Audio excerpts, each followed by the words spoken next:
शुरू करते हैं। संधि दो वर्णों के मेल से होने वाले विकार को क्या कहते हैं? संधि। दो देश एक दूसरे से समझौता करते हैं, उसको संधि बोलते हैं। दूसरे शब्द में कहें, संधि का समान अर्थ होता है मेल। इनमें दो अक्षर मिलने से तीसरे शब्द का रचना होती है, उसी को हम संधि कहते हैं। सम प्लस तोष को संतोष बोलते हैं। देव प्लस इंद्र को देवेंद्र बोलते हैं। भानु प्लस उदय को भानुदय कहते हैं। ठीक है। संधि विच्छेद उन दोनों को मूल रूप से पृथक कर देने वाली संधि विच्छेद है। ठीक है। अब संधि के जस्ट अपोजिट उल्टा क्या होता है? संधि विच्छेद।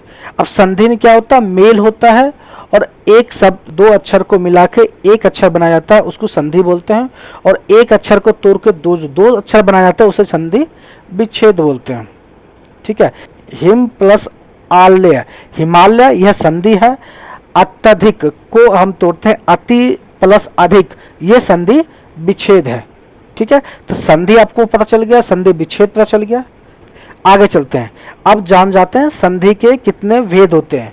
संधि के तीन भेद होते हैं, स्वर संधि, व्यंजन संधि और विसर्ग संधि। स्वर संधि बारे में जान जाते हैं। स्वर संधि किसे कहते हैं? दो स्वरों से उत्पन्न विकार अथवा रूप परिवर्तन को स्वर संधि कहते हैं। दूसरे शब्द में कहें तो स्वर्ण वर्ण के साथ स्वर्ण वर्ण के मेल से जो विकार उत्पन्न होता है उसे स्वर संधि कहते हैं। ठीक है। जैसे विद्या प्लस अर्थी विद्यार्थी, सूर्य प्लस उदय सूर्योदय, मुनि प्लस इंद्र मुनिंद्र, कवि प्लस ईश्वर कवीश्वर, महा प्लस ईश तो महेश। तो इस तरह के जो संधि होते हैं जिसमें स्वर्ण वर्णों या स्वर्ण अक्षरों का मेल होता है, उससे उत्पन्न विकार को, उसके रूप परिवर्तन को स्वर संधि कहते हैं। ठीक है।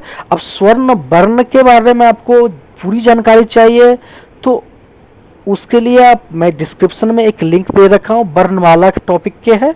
ठीक है। तो वर्णमाला चैप्टर में मैंने स्वर्ण वर्ण, व्यंजन वर्ण सब पूरे डिटेल में जानकारी में दे रखा हूँ, इसलिए आपसे रिक्वेस्ट है तो स्वर्ण वर्ण के बारे में जानने के लिए वो वर्णमाला चैप्टर को पढ़ना बहुत ज़्यादा इंपॉर्टेंट आपके लिए। ठीक है। चलते हैं आगे। स्वर संधि के कितने भेद होते हैं? 5 होते हैं। दीर्घ संधि, गुण संधि, वृद्धि संधि, यन संधि, आयादी संधि। आगे दीर्घ संधि के बारे में जानते हैं। दीर्घ संधि क्या होता है? जब दो स्वर्ण ह्रस्व या दीर्घ स्वरों का मेल होता है तो वे दीर्घ स्वर बन जाते हैं, ऐसे दीर्घ स्वर्ण संधि कहते हैं। नियम क्या है इसके? दो स्वर्ण स्वर मिलकर दीर्घ हो जाते हैं यदि आ छोटी ई, बड़ी ई, ऊ बड़ी ऊ और री के बाद वे ही ह्रस्व या दीर्घ स्वर आए तो दोनों मिलाकर क्रमशः आ, बड़ी ई, बड़ा ऊ और री हो जाते हैं। जैसे अ प्लस अ इजकल टू आ होता है। ठीक है। जैसे कि अन्न प्लस अभाव अन्नभाव, कर्ण प्लस अर्ण क्या आता है? कनार। तो इस तरह से अ प्लस आ को आ बनाते हैं, आ प्लस आ को भी आ बनाते हैं। जैसे शिव प्लस आल्य शिवालय, भोजन प्लस आल्य भोजनालय, आ प्लस आ को भी आ बनाते हैं। यहाँ पर आप देख सकते हैं अ प्लस अ है। ठीक है। अ प्लस आ है और तीसरा क्या है? आ प्लस अ है, तो इसका मतलब भी आ ही होता है। जैसे विद्या प्लस अर्थी विद्यार्थी। ठीक है। लज्जा प्लस अभाव लज्जाभाव। अब चौथा क्या है इसमें? आ प्लस आ, वो भी मिलके आ ही बनता है। ठीक है। विद्या प्लस आलय विद्यालय, महा प्लस आस्य महास्य।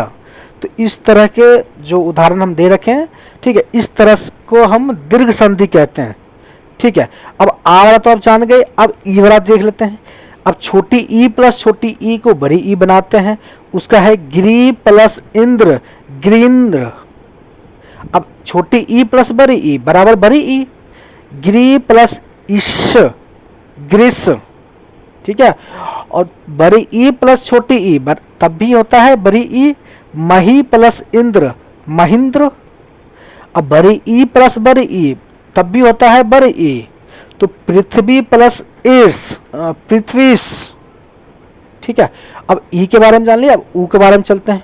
छोटा ऊ प्लस छोटा ऊ बड़ा ऊ, भानु प्लस उदय भानुदय, बड़ा ऊ प्लस छोटा ऊ तब भी बड़ा ऊ, स्वभावभू प्लस उदय स्वभाव्यभूदय, री प्लस री को भी री ही बोलते हैं, पितृ प्लस ऋण पितृन।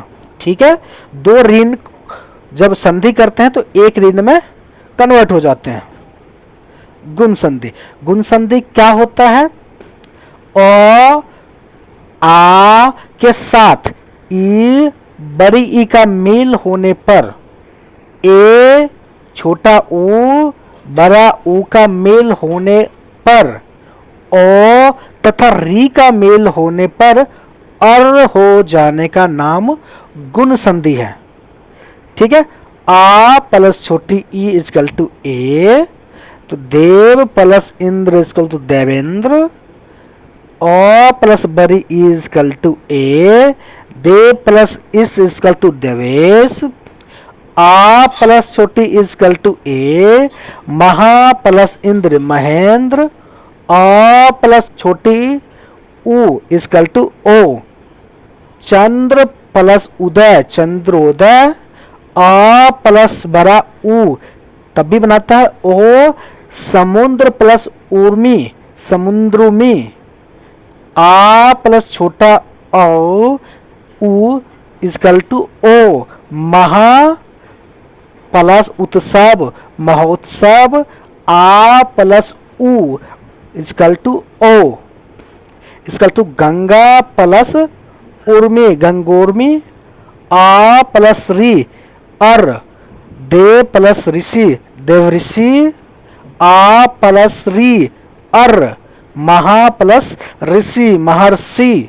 तो इस तरह के जो वाक्य होते हैं गुण संधि कहते हैं। आगे है वृद्धि संधि। अ प्लस ए के मेल से ए बनाते हैं, कैसे? एक प्लस एक एक एक। अ प्लस ए के मेल से भी ए बनता है, नव प्लस आसूर्य नागेश्वर, आ प्लस ए के ए, महा प्लस ऐश्वर्य महेश्वर, सदा प्लस एव सदैव।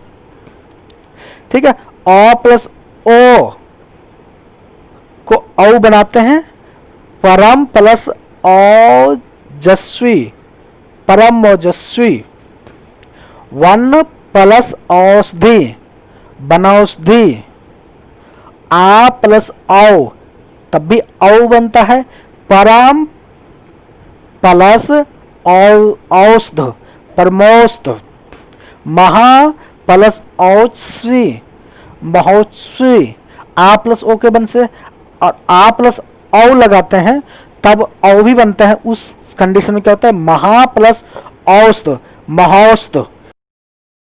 छोटी ई बड़ी ई छोटा ऊ बड़ा ऊ या री का मेल यदि असमान स्वर से होता है तो ई बड़ी ई को य, ऊ बड़ा ऊ को व और री को र हो जाता है, तो इसे यन संधि कहते हैं।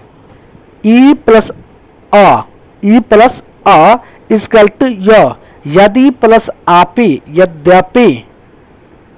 ठीक है, ई प्लस आ को या, यदि प्लस आवश्यक अत्यावश्यक, ई प्लस ऊ को यू, अति प्लस उत्तम अत्युत्तम, ई प्लस ऊ को यूं, अति प्लस उष्म, अत्युष्म, अत्युष्म, ऊ प्लस अ को व बनाते हैं। ठीक है, तो क्या बनता है? अनु प्लस आय, अनव्य, छोटी ऊ प्लस आ को वा बनाते हैं। मधु प्लस आल्य, मध्यवाल्य, ऊ प्लस औ को वो बनाते हैं। गुरु प्लस ओदन, गुरुबोधन, औ ऊ प्लस औ इजकल टू बौ, वो को गुरु प्लस औतार्य, गुरु गौरवादार्य, ई ऊ प्लस ई को वी बनाते हैं, वी। अनु प्लस इत, आविंत, ऊ प्लस ए को बे बनाते हैं। अनु प्लस एसन, अन्वेषण। री को देख लेते हैं, री प्लस आ को रा बनाते हैं। पितृ प्लस आदेश, पित्रादेश। तो इस तरह के जो संधि होते हैं वो संधि क्या होता है? यन संधि के अंतर्गत आते हैं। और आदि संधि क्या होता है? ए, ऐ तथा ओ, औ का मेल किसी अन्य स्वर के साथ होने से क्रमशः आ, ओ, आ तथा आव्य, आव्य होने का आदाई संधि कहते हैं। जैसे ए प्लस आ इजकल टू य, ने प्लस अन, ए प्लस आ इजकल टू य, ग प्लस अक इजकल टू गायक, ओ प्लस आ इजकल टू बो, भ प्लस अन भवन, औ प्लस उ इजकल टू वो, भ प्लस उक भावुक। व्यंजन संधि के बारे में जानते हैं। अब व्यंजन संधि किसे कहते हैं? व्यंजन से स्वर्ण अथवा व्यंजन के मेल से उत्पन्न विकार को व्यंजन संधि कहते हैं। ठीक है, व्यंजन स्वर्ण क्या होता है इसके बारे में भी मैं डिस्क्रिप्शन में लिंक दे रखा हूं। वर्णमाला के दूसरे चैप्टर में आप जाओगे तो उसमें स्वर्ण वर्ण व्यंजन वर्ण के बारे में डिटेल जानकारी दिया हुआ है। रिक्वेस्ट है आपसे कि वो भी वीडियो जरूर देखें। अब दूसरे शब्द में कहें, एक व्यंजन के दूसरे व्यंजन या स्वर्ण के मेल से व्यंजन संधि कहते हैं। जैसे दिक प्लस अंबर, दिगंबर, अभि प्लस शेख, अभिषेक, दिक प्लस गज, दिग्गज, जगत प्लस इस, जगदीश। इस तरह के जो संधि होते हैं उसे व्यंजन संधि कहते हैं। कुछ नियम है इस प्रकार, यदि म के बाद कोई व्यंजन वर्ण आए तो उसे म का अनस्वर हो जाता है या वह बदलने वाले वर्ग के पंचम वर्ण में भी बदल जाता है। जैसे अहम प्लस कार, अहंकार, पम प्लस चम, पंचम। ठीक है, सम प्लस गम, संगम। ठीक है, दूसरा नियम क्या है? यदि त द के बाद ल रहे तो त द ल में बदल जाते हैं और ना के बाद ल रहे तो नाम अनुनासिक के बाद ल हो जाता है। ठीक है, जैसे उत प्लस लास, उल्लास, महा प्लस लाभ, महालाभ। ठीक है, इस तरह से चेंज होते हैं। ठीक है, आगे चलते हैं, इसके और भी नियम है वो हमें जान जाते हैं। तीसरा नियम क्या है? किसी वर्ग के पहले वर्ण क, च, ट, त, प का मेल किसी स्वर या वर्ग के तीसरे चौथे वर्ण या र, ल, व में से किसी वर्ण से हो तो वर्ण का पहला वर्ण स्वर ही तीसरे वर्ण में परिवर्तन हो जाता है। ठीक है, जैसे दिक प्लस गज, दिग्गज। ठीक है, षष्ठ प्लस आनन्न, षष्ठानन्न।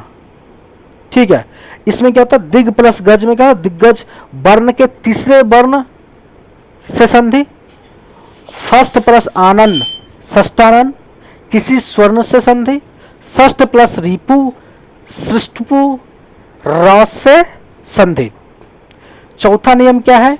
यदि क, च, ट, त, प के बाद न या म आए तो क, च, ट, प अपने वर्ण के पंचम वर्ण में बदल जाते हैं। जैसे वाक्य प्लस मा, वाड्यमा, अप प्लस मैं, अपमा, षष्ठ प्लस मार्ग, सन्न मार्ग, जगत प्लस नाथ, जगन्नाथ, उत प्लस नति, उन्नति, सट प्लस मास, सन्नमास।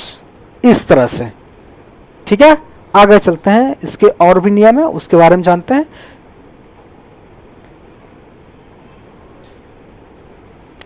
पांचवा नियम क्या है?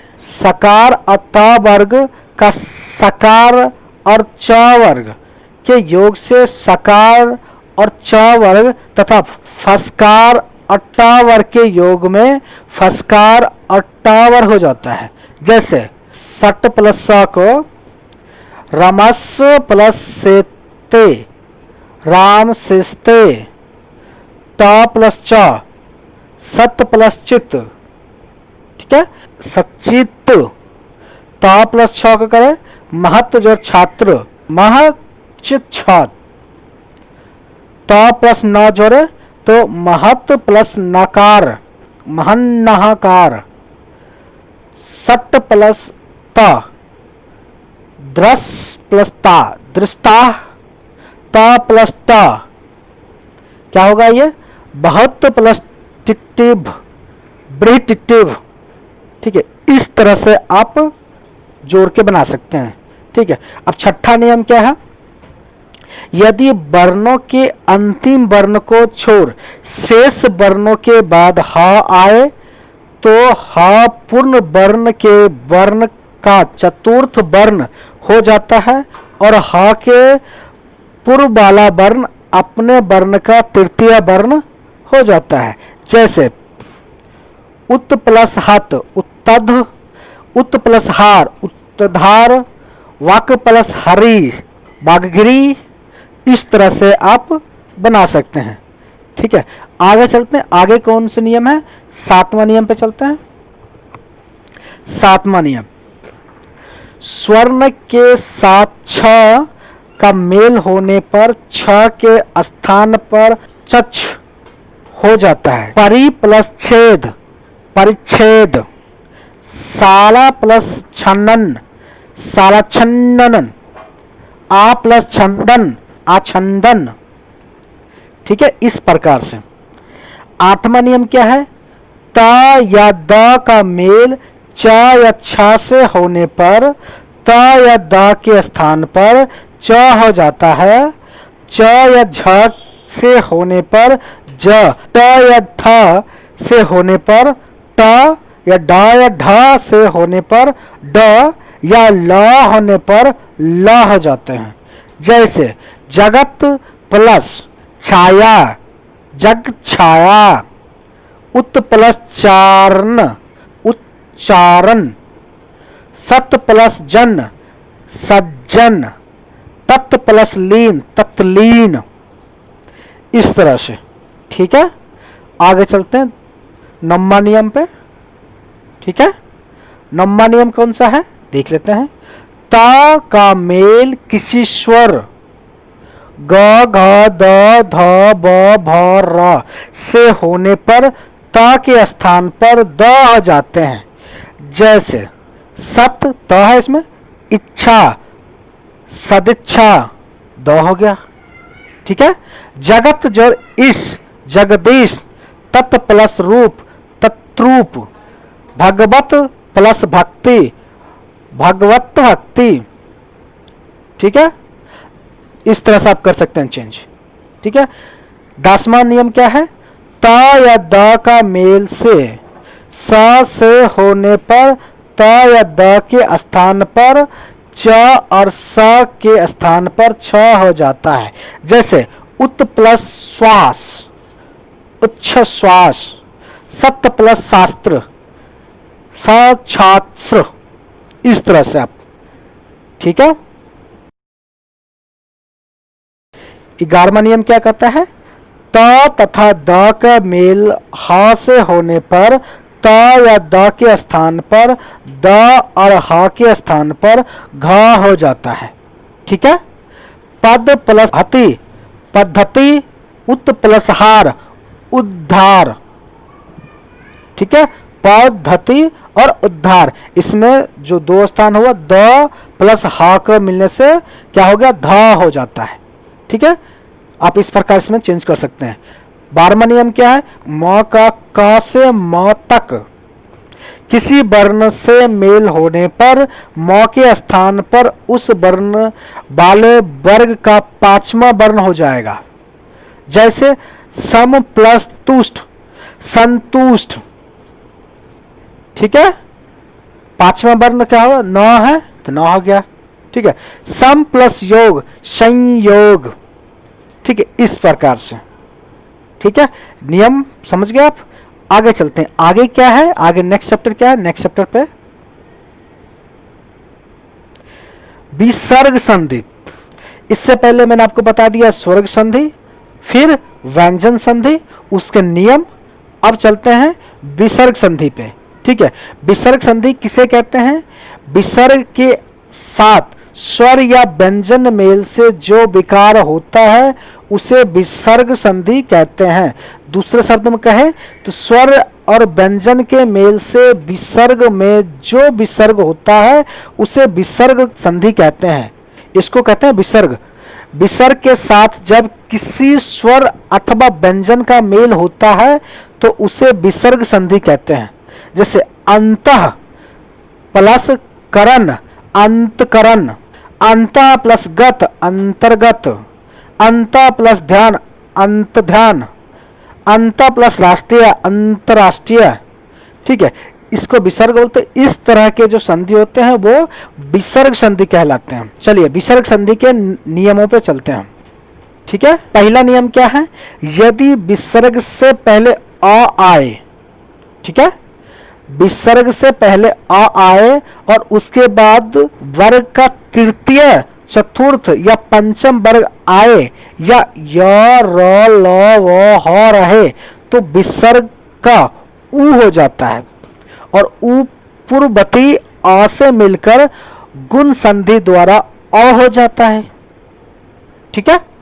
जैसे मन प्लस रथ, मनोरथ, सरा प्लस ज, सरोज, मना प्लस भाव, मनोभाव, ठीक है। दूसरा नियम क्या है? यदि विसर्ग के पहले ई या उ आए और विसर्ग के बाद का वर्ण क, ख, प, फ हो तो विसर्ग शह में बदल जाता है। जैसे नी प्लस कपट, निष्कपट, नी प्लस फल, निष्फल, नी प्लस पाप, निष्पाप। तीसरा नियम, विसर्ग से पूर्व अ, आ तथा बाद में क, ख या प, फ हो तो कोई परिवर्तन नहीं होता। जैसे प्रातः प्लस काल, प्रातः काल, पया प्लस पान, पान, अंतः प्लस करण, अंतकरण, अंत प्लस पुर, अंतपुर, ठीक है। आप देखेंगे यहाँ पे कोई परिवर्तन नहीं हो रहा है, ठीक है। चौथा नियम क्या है? ई उ के बाद विसर्ग हो और उनके बाद र आए तो ई उ का ई उ हो जाता है, विसर्ग लुप्त हो जाएगा, ठीक है।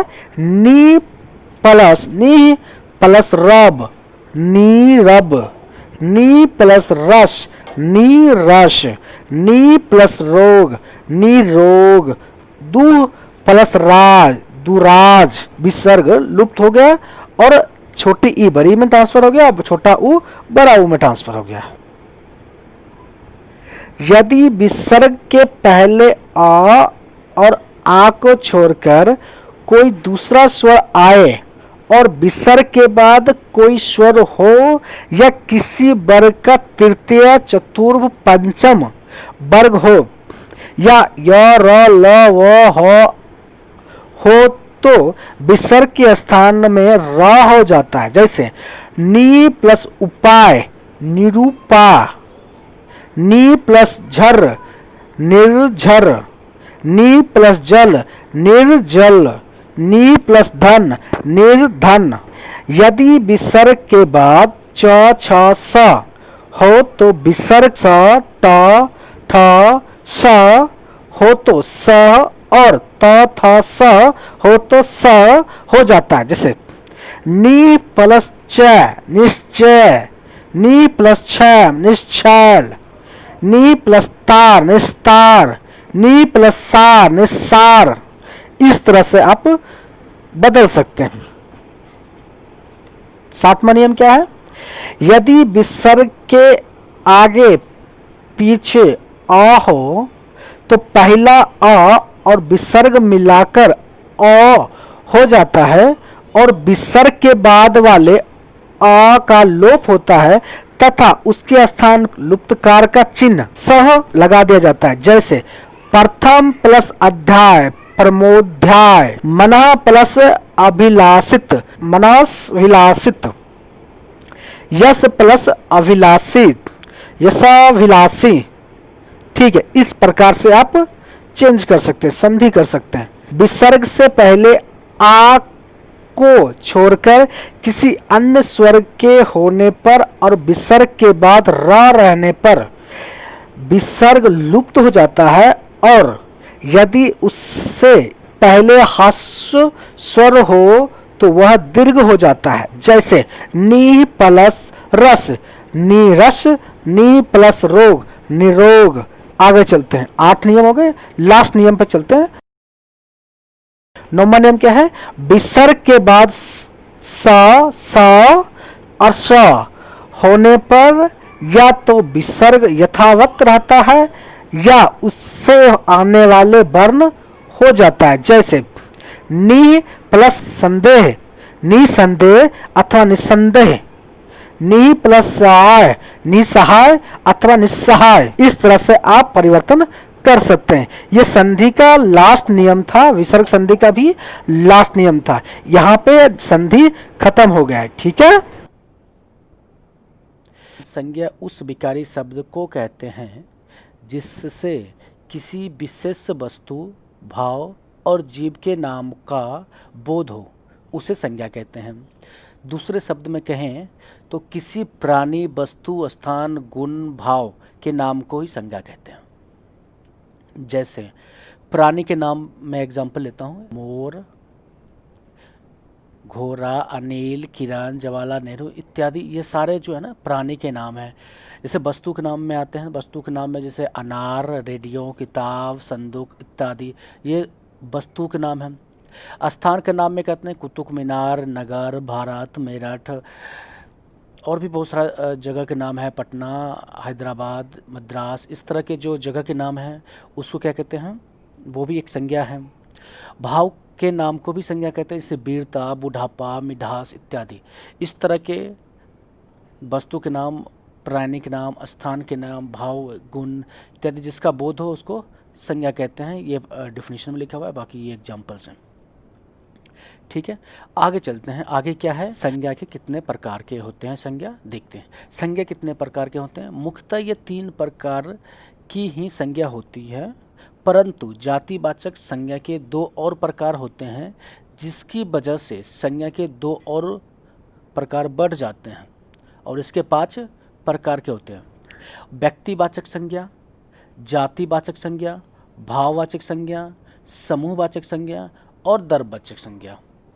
ठीक है, व्यक्तिवाचक संज्ञा, जातिवाचक संज्ञा, भाववाचक संज्ञा, समूहवाचक संज्ञा और द्रव्यवाचक संज्ञा। ठीक है, आगे चलते हैं। अब इसके जो टाइप हैं या जितने प्रकार के संज्ञा हैं उसके बारे में मैं बात करता हूँ आगे। व्यक्तिवाचक संज्ञा में क्या है?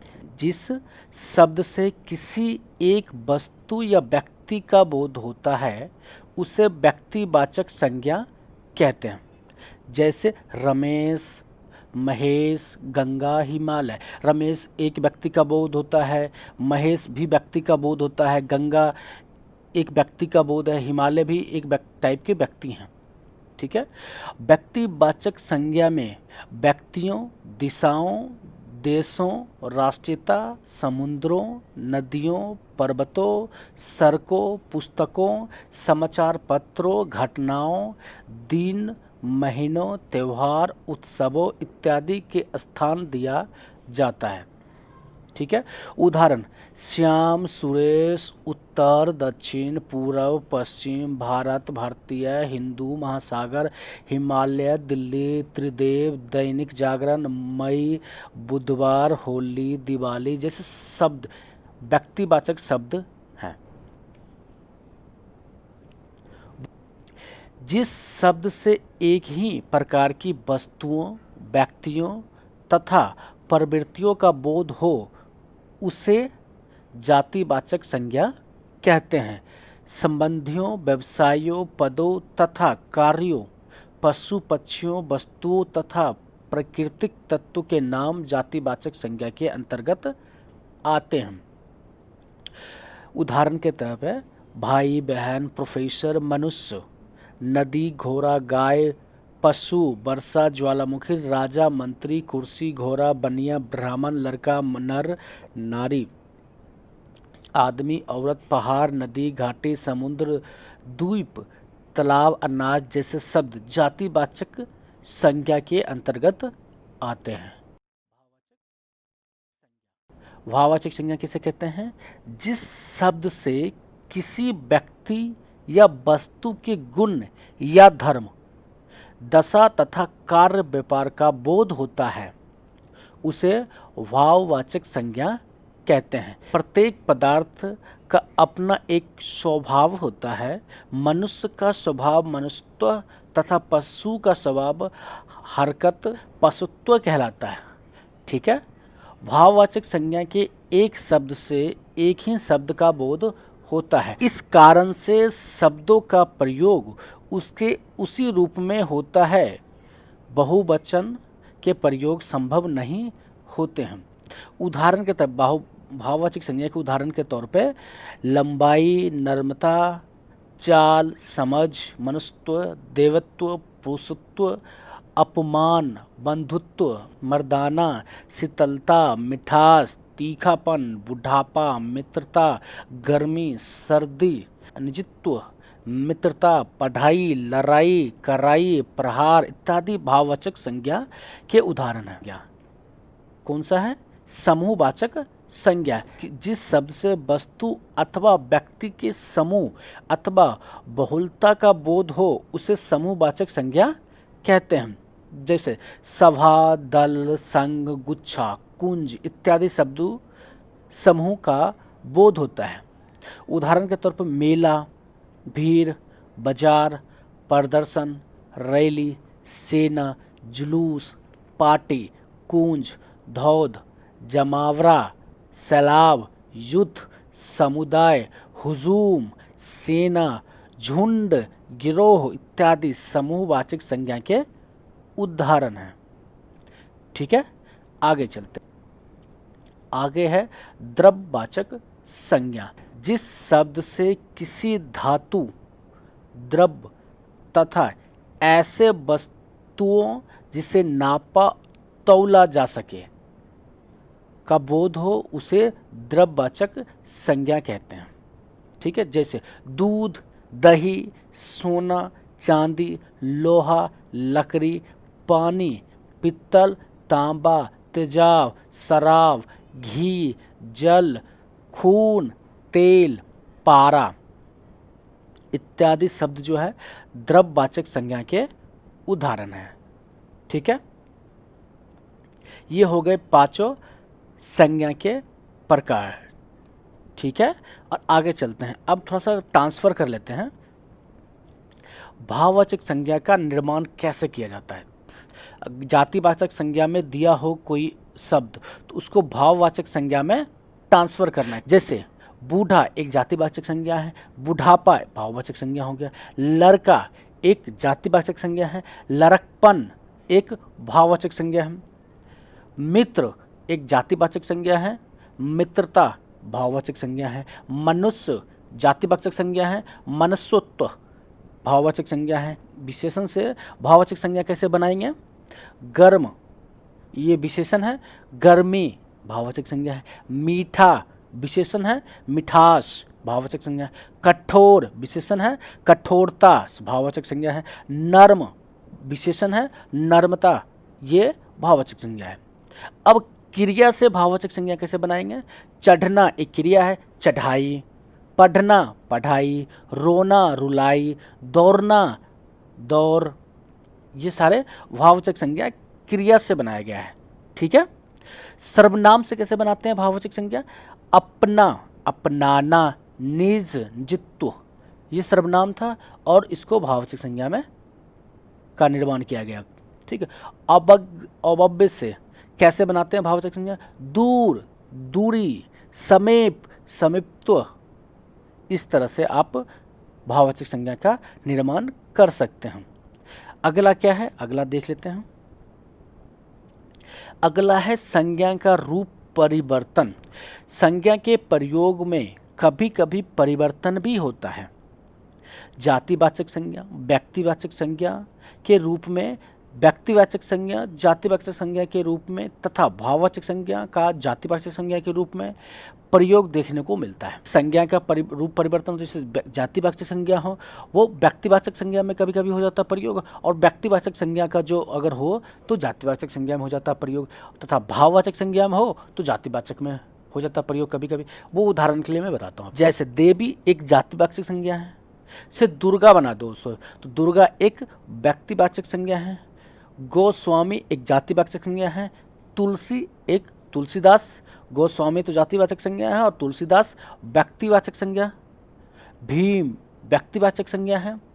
इसका प्रयोग कहीं जगह वीर के रूप में भी होता है, तो ये वीर जो होता है, भीम मतलब वीर होता है, वीर जातिवाचक संज्ञा के रूप में प्रयोग होता है। पहलवान भाववाचक संज्ञा है, इसका प्रयोग वस्त्र जातिवाचक संज्ञा में होता है। संज्ञा के रूप लिंग, वचन तथा कारक चिन्ह के रूप में बदलते हैं। जैसे लड़का खाता है, लड़की खाती है, लिंग के आधार पर भी संज्ञा का परिवर्तन हो गया। लड़का खाता है, लड़के खाते हैं, वचन के आधार पर परिवर्तन हो गया। इसमें एक वचन है, लड़का एक है, बहुवचन हो गए लड़के। लड़का लिंग है, पुरुष लिंग है, और लड़की स्त्रीलिंग है। लड़का खाना खाता है, लड़के ने खाना खाया, कारण चिन्ह के आधार पर परिवर्तन हो गया संज्ञा का। आपने देखिए संज्ञा के रूप परिवर्तन आपने देख लिया।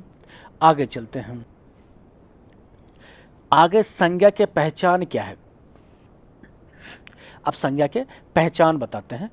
कुछ संज्ञा शब्द प्राणीवाचक होता है तो कुछ संज्ञा शब्द अप्राणीवाचक। कुछ शब्द गणनीय होता है तो कुछ शब्द अगणनीय है। अब प्राणीवाचक क्या होता है? वो शब्द जिससे किसी सजीव वस्तु का बोध हो, जिसमें प्राण हो, उसे प्राणीवाचक संज्ञा कहते हैं। जो सजीव वस्तु होता है उसे प्राणीवाचक संज्ञा कहते हैं, जो निर्जीव वस्तु होता है उसे अप्राणीवाचक संज्ञा कहते हैं। अब प्राणीवाचक संज्ञा में लड़का, गाय, रमेश। लड़का सजीव है, गाय एक सजीव जानवर है, और रमेश एक आदमी का नाम है, इसका मतलब वो भी सजीव है। ये सारे सजीव हैं, इसलिए प्राणीवाचक संज्ञा में आते हैं। अप्राणीवाचक में जिसमें असजीव को, जिस वस्तु में प्राण ना हो वो अप्राणीवाचक संज्ञा कहलाती है। जैसे मेज, रेलगाड़ी, मकान, पुस्तक, पर्वत, ये सारे जो हैं अप्राणीवाचक संज्ञा है, ये सजीव नहीं है। ठीक है। ये सारे निर्जीव आइटम को, निर्जीव वस्तु को अप्राणीवाचक संज्ञा कहते हैं, सजीव वस्तु को प्राणीवाचक संज्ञा कहते हैं। अब चलते हैं गणनीय पे। गणनीय जिस व्यक्ति, वस्तु, पदार्थ आदि की गणना की जा सकती है वह शब्द गणनीय कहलाएगा। गिनती हो सके, जिसको हम तौल सके, या जिसको हम 100 लड़के हैं, 500 लड़के हैं, पुस्तक 500 पुस्तकें हैं, भवन 400 भवन हैं, गाय 350 गाय हैं, केले 2 दर्जन हैं। ठीक है। अगणनीय संज्ञा जिस व्यक्ति, वस्तु, पदार्थ आदि की गणना नहीं की जा सकती है, उसकी संख्या ज्ञात नहीं की जा सकती है, वह शब्द अगणनीय संज्ञा कहलाएगा। जैसे दूध, पानी गिनो नहीं गिन सकते, हवा गिनो नहीं गिन सकते, मित्रता गिनो नहीं गिन सकते हो। तो इस तरह के जो संज्ञा होते हैं अगणनीय होते हैं। ठीक है, आगे चलते हैं। लिंग क्या है? संज्ञा के जिस रूप से व्यक्ति या वस्तु की नर या मादा जाति का बोध हो उसे हिंदी व्याकरण में लिंग कहते हैं। दूसरे शब्द में कहें तो संज्ञा शब्द के जिस रूप से उसके पुरुष या स्त्री जाति होने का पता चलता है उसे लिंग कहते हैं। या सरल शब्दों में कहें, शब्द की जाति को लिंग कहते हैं। पुरुष जाति जैसे बैल, बकरा, मोर, मोहन, लड़का आदि। स्त्री जाति जैसे गाय, बकरी, मोरनी, मोहनी, लड़की आदि। इस तरह को शब्द जो होते हैं उसको दो पार्ट में डिवाइड किया जाता है। दो पार्ट में, एक पुरुष जाति में और एक स्त्रीलिंग जाति में। जिससे जाति का बोध होता है उसे लिंग कहते हैं। ठीक है। हिंदी व्याकरण में लिंग के दो भेद होते हैं। पहला पुल्लिंग, दूसरा स्त्रीलिंग। जिन संज्ञा शब्दों से पुरुष जाति का बोध होता है उसे पुल्लिंग कहते हैं। जैसे सजीव में आ जाते हैं तो कुत्ता, बालक, खटमल, पिता, राजा, घोड़ा, बंदर, हंस, बकरा, लड़का इत्यादि। ये सजीव जाति में पुल्लिंग के पार्ट हैं। निर्जीव पदार्थ में देखें, मकान, फल, नाटक, लोहा, चश्मा इत्यादि, ये भी पुल्लिंग के हैं। भाववाचक में देख लेते हैं, भाव में दुख, लगाव, तो इस तरह के जो शब्द आते हैं वो पुल्लिंग के हैं। दूसरा क्या है? स्त्रीलिंग। स्त्रीलिंग क्या होता है? जिस संज्ञा शब्द से स्त्री जाति का बोध होता है उसे स्त्रीलिंग कहते हैं। जैसे सजीव में देख लेते हैं, माता, रानी, घोड़ी, कुतिया, बंदरियां, हंसनियां, लड़कियां, बकरियां, जू इत्यादि। ठीक है। अब निर्जीव पदार्थ में देख लेते हैं, सुई, कुर्सी, गर्दन इत्यादि। भाव में देख लेते हैं, लज्जा, बनावट इत्यादि। इस तरह के जो शब्द आते हैं वो स्त्रीलिंग के अंदर आते हैं। ठीक है, आगे चलते हैं। आगे क्या है?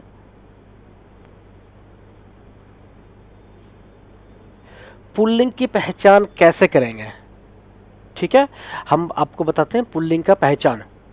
जैसे कुछ संज्ञा जो होते हैं वो पुल्लिंग होते हैं, जैसे कि खटमल, भेड़िया, खरगोश, चीता, मच्छर, पक्षी इत्यादि। ये सारे शब्द संज्ञा हैं और ये पुल्लिंग के पार्ट हैं। अब समूहवाचक संज्ञा में देख लेते हैं, मंडल, समाज, दल, समूह, वर्ग, ये सारे पुल्लिंग हैं। ठीक है। भारी और बेडौल वस्तु में देख लेते हैं, जूता, रस्सा, लोटा, पहाड़ इत्यादि, ये सारे पुल्लिंग है। दिनों के नाम में देख लेते हैं हम, सोमवार, मंगलवार, बुधवार, वीरवार, शुक्रवार, शनिवार और रविवार, ये सारे पुल्लिंग शब्द हैं। महीने के नाम देख लेते हैं हम, फरवरी, मार्च, चैत, बैसाख, ठीक है, आदि, ये सारे पुल्लिंग नाम है। ठीक है। अपवाद में जनवरी, मई और जुलाई स्त्रीलिंग है। ठीक है। पर्वत के नाम में देख लेते हैं, Himalaya, Vindhyachal, Satpura, Alps, Ural, Kanchenjunga, Everest, Fujiyama आदि। ठीक है। देशों का नाम देख लेते हैं, भारत, चीन, ईरान, अमेरिका, ये सारे पुल्लिंग हैं। नक्षत्रों व ग्रहों के नाम देख लेते हैं, सूर्य, चंद्र, राहु, शनि, आकाश, बृहस्पति, बुध, ये सारे पुल्लिंग हैं। धातु में देख लेते हैं, सोना, तांबा, पीतल, लोहा, ये सारे पुल्लिंग हैं। वृक्षों में देख लेते हैं, अमरूद, केला, शीशम, पीपल, देवदार, चिनार, बरगद, अशोक, प्लास, आम आदि, ये सारे पुल्लिंग शब्द हैं। अनाजों के नाम में देख लेते हैं, गेहूं, बाजरा, चना, जौ, ये सारे पुल्लिंग शब्द हैं। ठीक है। और अपवाद में देख लेते हैं, मक्की, ज्वार, अरहर, मूंग, ये सारे स्त्रीलिंग हैं। रत्नों के नाम में देख लेते हैं, नीलम, पुखराज, मूंगा, माणिक्य, पांत्रा, मोती, हीरा, ये सारे रत्नों के नाम है और ये सारे पुल्लिंग शब्द हैं। फूलों के नाम है गेंदा, मोतिया, कमल, गुलाब, ये सारे पुल्लिंग शब्द हैं। देशों के नगरों के नाम में दे देते, दिल्ली, लंदन, चीन, रूस, भारत, ये सारे पुल्लिंग है। द्रव पदार्थ के नाम में देख लेते हैं, शरबत, दही, दूध, पानी, तेल, कोयला, पेट्रोल, घी आदि, ये सारे पुल्लिंग शब्द हैं। और स्त्रीलिंग कौन सा है, चाय, कॉफी, लस्सी, चटनी, ये सारे स्त्रीलिंग शब्द हैं। समय के नाम पर देख लेते हैं, घंटा, पल, क्षण, मिनट, सेकेंड, ये सारे पुल्लिंग शब्द हैं। द्वीप के नाम में देख लेते हैं, अंडमान निकोबार, जावा, क्यूबा, न्यू फाउंडलैंड आदि, ये सारे द्वीप के नाम है और ये सारे पुल्लिंग शब्द हैं। सागर के नाम में देख लेते हैं, हिंद महासागर, प्रशांत महासागर, अरब सागर, ये सारे पुल्लिंग शब्द हैं। ठीक है, पुल्लिंग महासागर हैं। वर्णमाला में देख लेते हैं, क, ख, ग, घ, त, थ, अ, आ, उ आदि जो शब्द हैं ये सारे पुल्लिंग है। और स्त्रीलिंग कौन है, ई, बड़ी ई, री, ये सारे स्त्रीलिंग है। ठीक है, शरीर के अंग के बारे में देख लेते हैं, कौन सा शब्द पुल्लिंग है, कौन सा शब्द स्त्रीलिंग है, देख लेते हैं। हाथ, पैर, गला, अंगूठा, कान, सिर, मस्तक, मुंह, घुटना, हृदय, दांत, ये सारे पुल्लिंग है। जीभ, आंख, नाक, उंगलियां, ये सारे स्त्रीलिंग है। ठीक है, आगे चलते हैं। अक्रांत संज्ञा क्या, जो शब्द आते हैं जैसे गुस्सा, चश्मा, पैसा, छाता, ये सारे पुल्लिंग है। दान, खाना, बाला आदि, ये अंत में होने वाला है। जो अधिकतर शब्द पुल्लिंग होते हैं जैसे खानदान, पिकदान, दवाखाना, जेल खाना, दूध वाला, घी वाला, ये सारे पुल्लिंग शब्द हैं। ठीक है, अ, आ, आव, पा, पन, क, त, आबा तथा औरा से अंत होने वाली संज्ञा पुल्लिंग होते हैं। जैसे औ से जैसे खेल, रेल, बाग, हार, यंत्र। आ से जैसे लोटा, मोटा, छोटा, घोटा, घोरा, हीरा इत्यादि। आप से जैसे पुलबाव, द्वाराव, बहाव, फैलाव, झुकाव।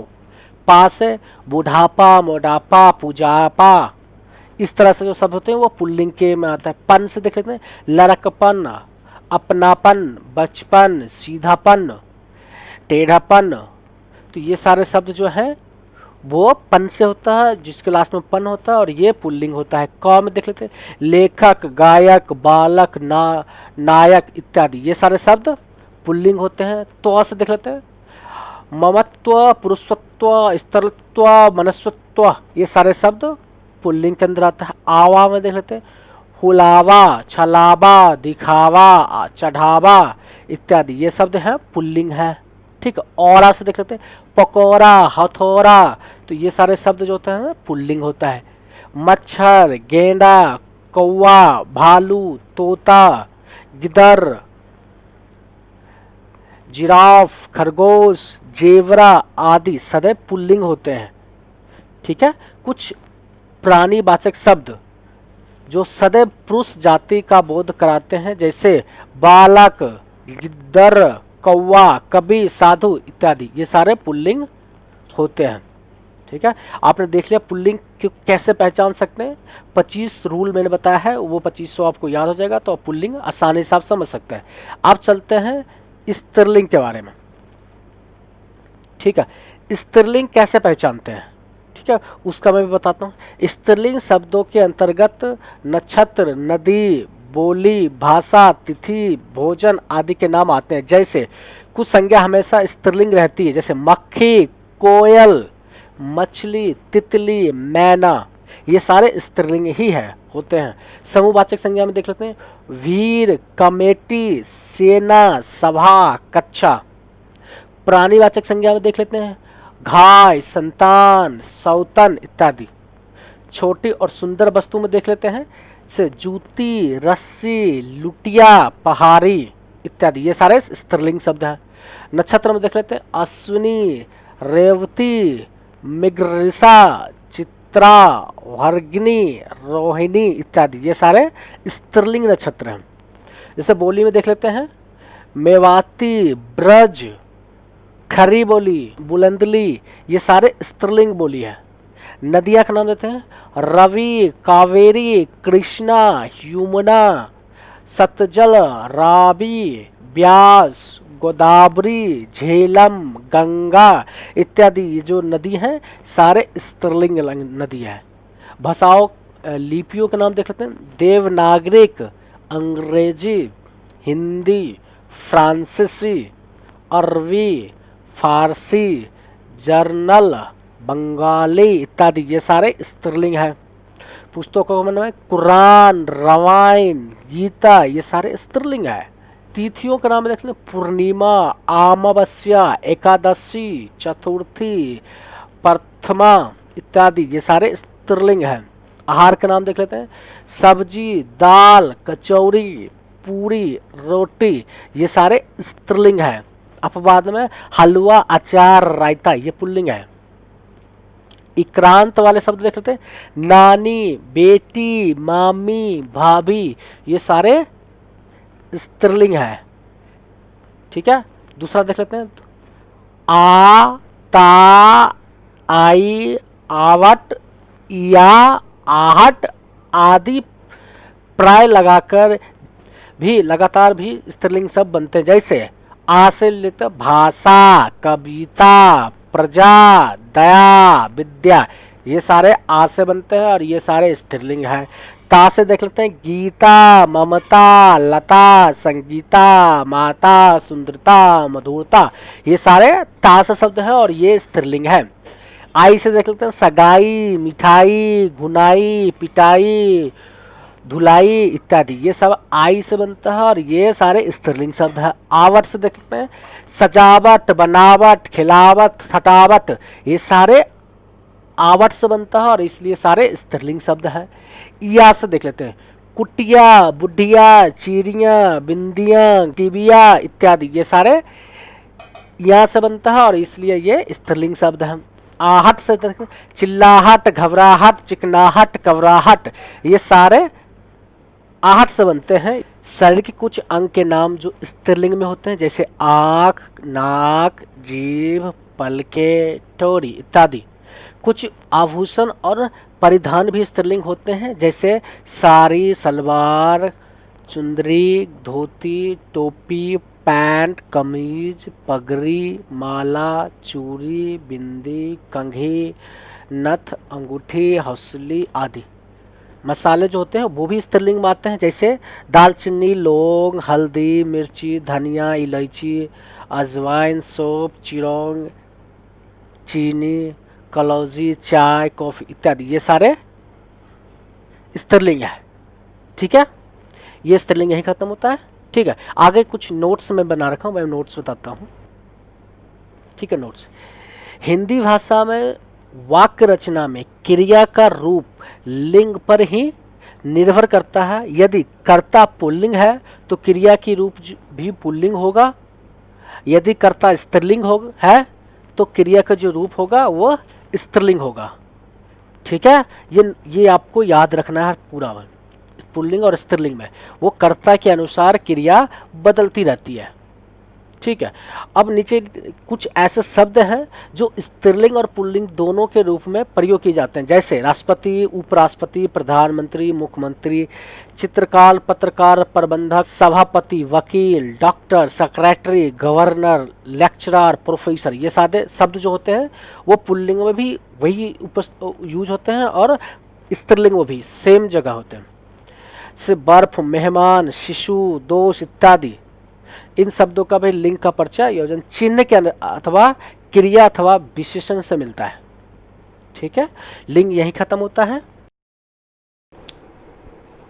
दो या दो से अधिक पदों के समर्थक समूह को जिसका पूरा पूरा अर्थ निकलता है वाक्य कहलाता है।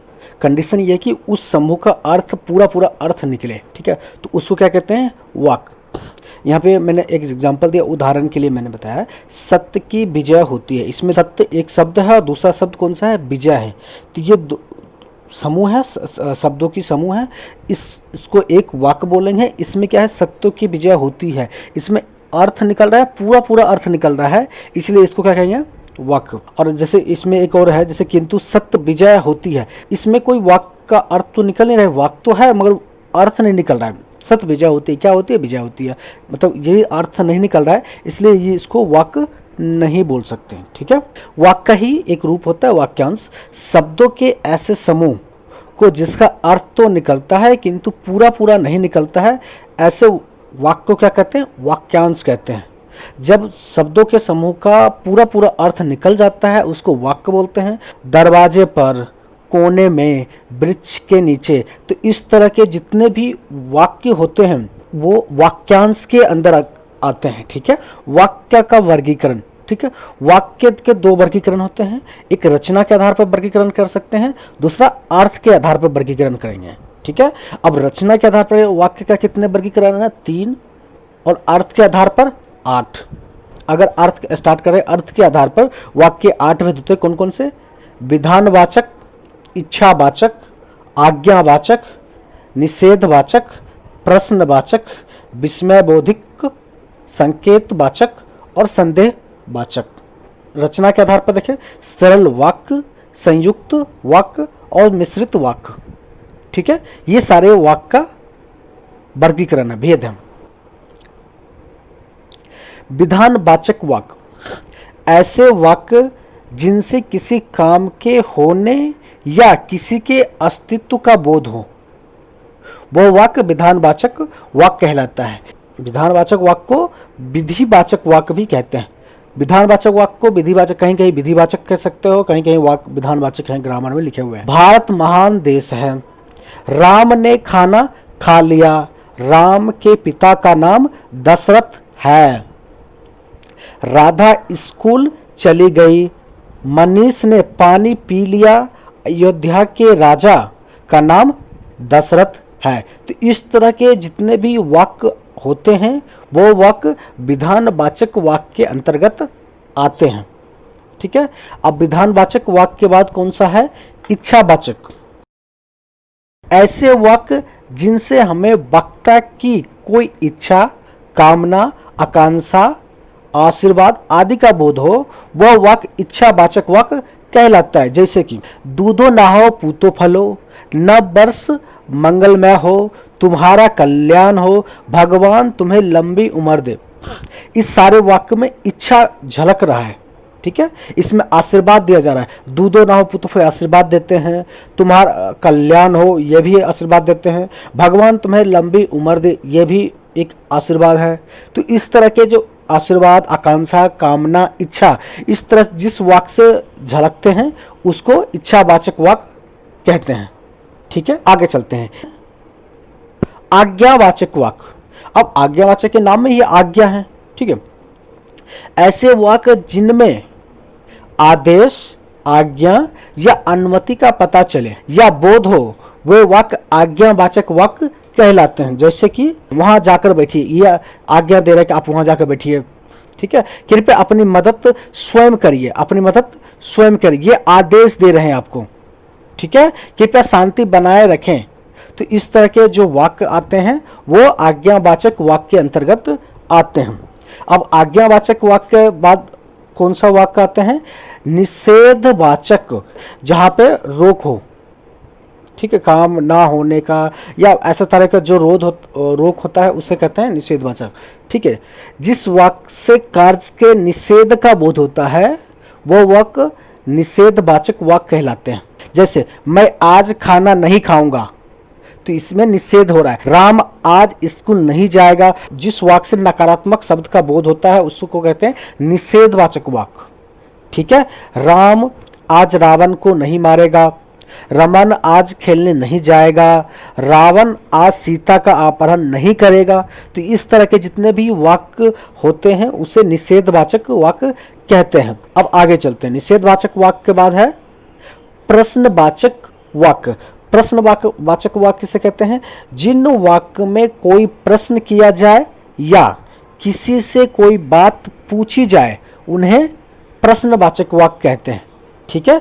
तुम कौन से देश में रहते हो? प्रश्न इस तरह से कर सकते हैं। तुम कोई बाहर से, अब्रॉड से कोई आ गया, बाहर दूसरे देशों से, तो आप उससे इस तरह के क्वेश्चंस करते हैं।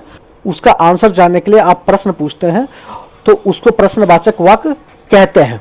राम रावण का वध कब करेगा? तो इस तरह के जो वाक्य होते हैं उसमें प्रश्न झलक रहा है कि प्रश्न कोई पूछ रहा है। ठीक है। बसंती कब नाचेगी? ठीक है। हनुमान भगवान संजीवनी लेने कब जाएंगे? यह फिल्म कब खत्म होगी? तुम क्या खाना पसंद करोगे? तो इस तरह के वाक्य जो होते हैं प्रश्नवाचक वाक्य के अंतर्गत आते हैं, जिसमें प्रश्न पूछा जा रहा है। ठीक है। विस्मयादिबोधक वाक्य, ऐसे वाक्य जिनमें हमें आश्चर्य, शोक, घृणा, अत्यधिक खुशी, स्तंभता आदि भावनाओं का बोध हो, ऐसे वाक्य विस्मयादिबोधक वाक्य कहलाते हैं।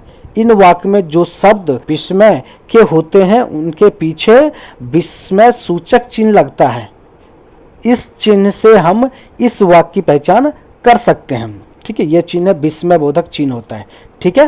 ओह कितनी ठंडी रात है, बल्ले हम जीत गए, कहाँ भारत जीत गया, अरे तुम लोग कब पहुंचे। तो इस तरह के जो वाक्य आते हैं विस्मयादि बोधक वाक्य कहलाते हैं। ठीक है। आगे है संकेतवाचक वाक्य, वे वाक्य जिनसे हमें एक क्रिया या का दूसरी क्रिया पर निर्भर होने का बोध हो, ऐसे वाक्य को क्या कहते हैं? संकेतवाचक वाक्य। ठीक है। अगर तुम परिश्रम करते तो आज सफल हो जाते। तो एक क्रिया कौन सा? परिश्रम करना, दूसरा क्या? सफल। एक दूसरे पर निर्भर है यहाँ पे। तो इस तरह के जो वाक्य होते हैं उसे कहते हैं संकेतवाचक वाक्य।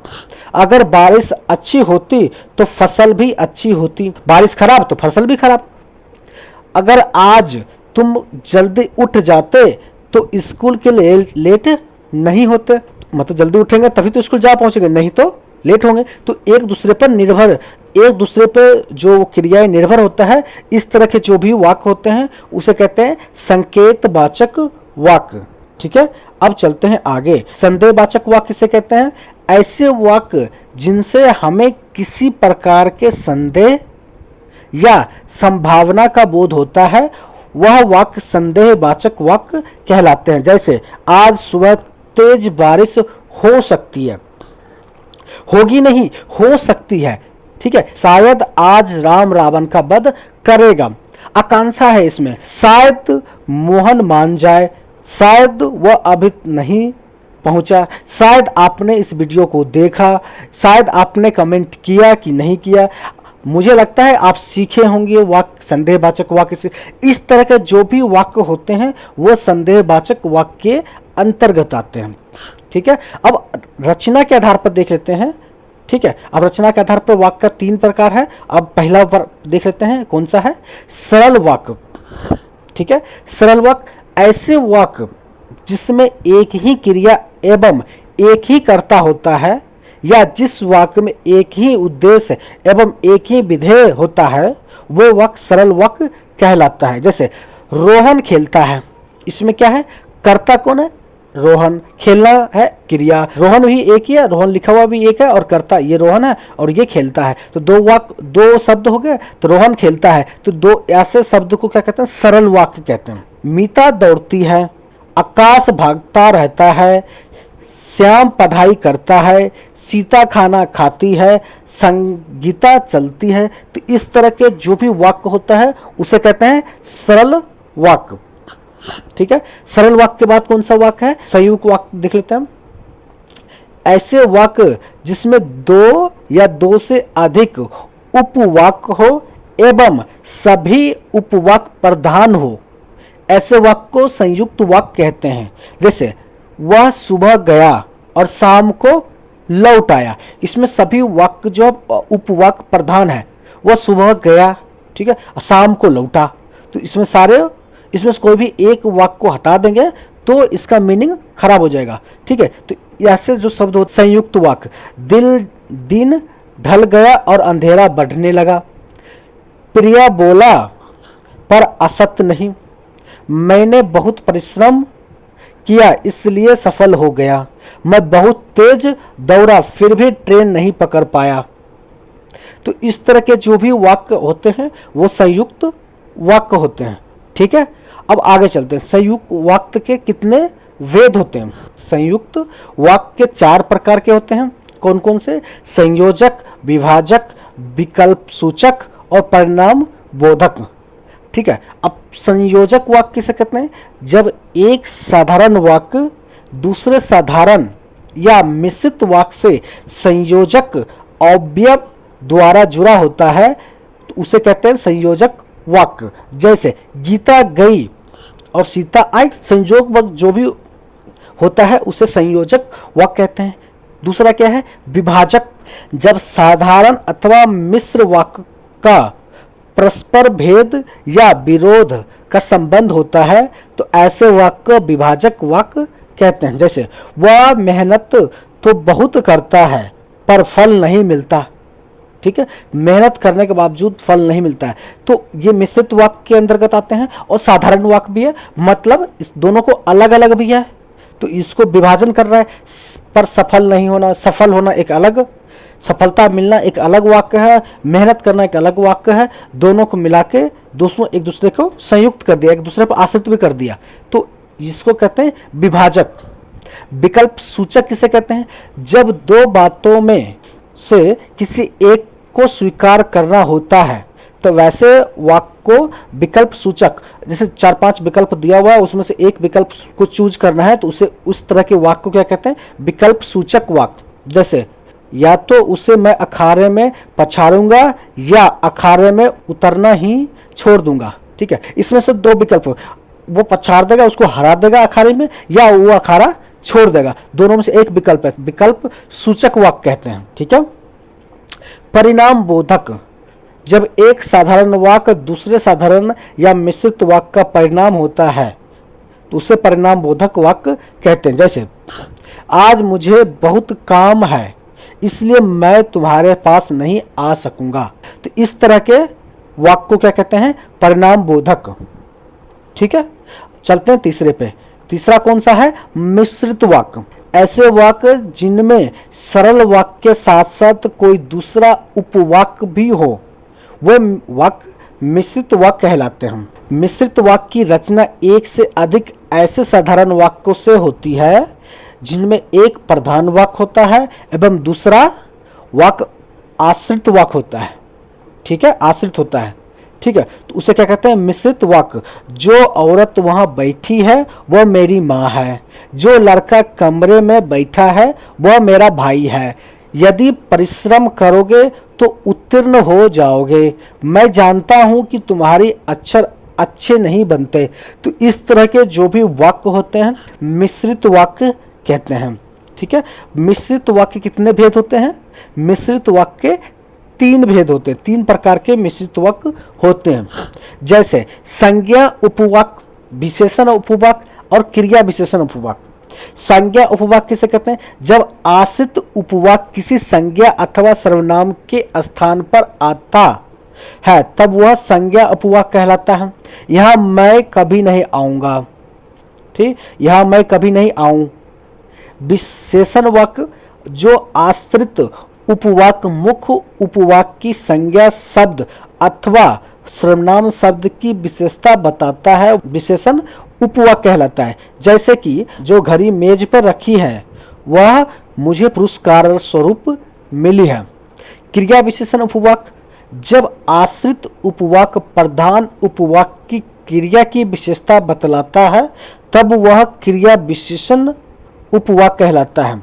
जैसे जब वह मेरे पास आया तब मैं सो रहा था, ठीक है। मैंने वाक्य के सारे टॉपिक कवर कर दिया, ठीक है।